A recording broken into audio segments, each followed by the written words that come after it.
So what are sealed bids? When do they get used and how should you handle them?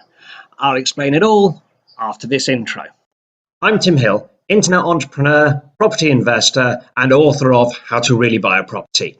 No, it's not one of those books that goes on and on about how you can make millions investing in property, and all you have to do is go on my course to learn the secrets, and then you go on my course and you find out that you have to go on my master course to learn the real secrets. None of that.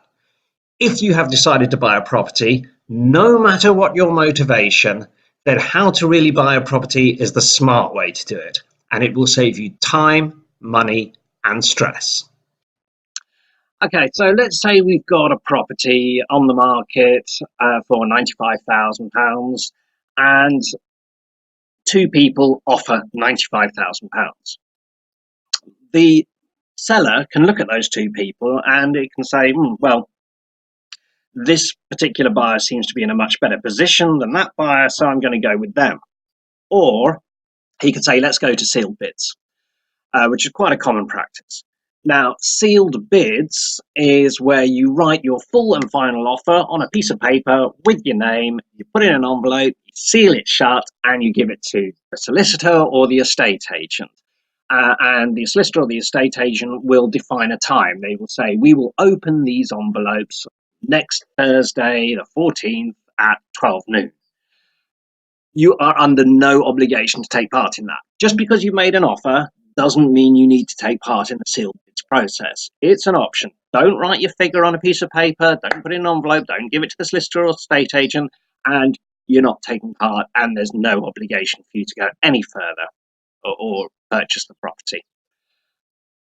Now, a common mistake a lot of people think is that in sealed bids, the bid goes to the highest bidder.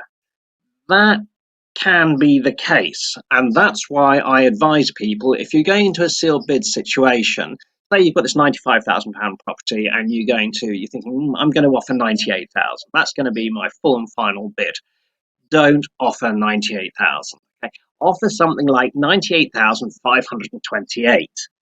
Okay, because if the other person comes in with 98,000 as well, there's just no difference. So you just want to edge yourself a little bit away, an unusual figure, a strange figure, not a blank like 98 or 97,000.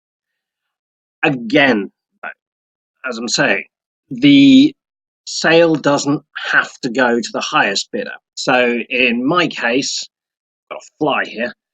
In my case, let's say I'm selling the property 95,000 and I get one seal bid of 98,000 and I get another seal bid of 102,000. Doesn't mean that I'm automatically going to say 102,000, great, £4,000 more, you're my buyer. I'm going to be looking very carefully at the buyers. So also when you're doing that sealed bid, if you know that the seller is not aware of your situation, make them aware. I've got an agreement in principle with this bank. I'm going to be borrowing 80% of the property value. I've got a deposit of this much. I can provide a bank statement to prove it. Sell yourself. Okay? You really want to be selling yourself. So when I'm there as the buyer and I'm thinking 102,000, that looks like more. But then if I'm looking closely and I'm going, but this person has got a property to sell. So I'm going to be waiting around a bit of time. And what if he doesn't find a buyer, or he does find a buyer, but he doesn't get the price he thinks he's going to get for his property? Then he might be coming back in 3 months and saying, like, hey, I'm ready to proceed, but the offer I got on my place was slightly lower. So the only way I can proceed is if we agreed to 97,000. Okay, and then I'm in a worse off situation. Whereas if the seal bid for 98,000 was, say, a cash buyer, they can start moving and we can start doing the paperwork tomorrow, then that's a much safer situation. So as a seller, I'm looking at the probability of the sale going through.